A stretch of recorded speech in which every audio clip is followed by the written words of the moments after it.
सामुद्रिक झड़ दाना पारादीप उपकूल ठारू दक्षिण पूर्व दिगरे 180 किलोमीटर दूर में केन्द्रीभूत होइछि। आज विलंबित राति किंबा आसंता काली सकाळ सुधा भितरकनिका और धामरा मध्य स्पर्श करिब उपकूल। बात्या परिस्थितिर मुकाबिला पई सरकार प्रस्तुत अछंती बोली मुख्यमंत्री मोहन चरण माझी कहिसंती। प्रभावित अंचलरू बात्या आश्रयस्थली को स्थानांतर प्रक्रिया जारी रही। प्राणी संपद सुरक्षा उपरे गुरुत्व दैछंती विभागीय मंत्री।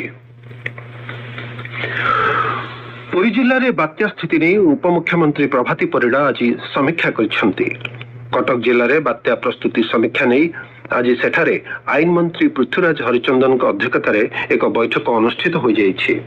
गंजाम जिले में बात्या प्रभावित विभिन्न अंचलरू प्राय 14,000 लोकों को सुरक्षित स्थान को स्थानांतरण करने पदक्षेप ग्रहण करा जाइछि।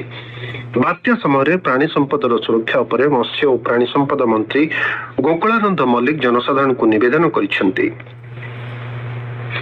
खाद्य जोगाण और खाउटी कल्याण मंत्री कृष्णचंद्र पात्र संभाव्य बात्या भयभीत न होगा जनसाधारण को परामर्श दैछंती।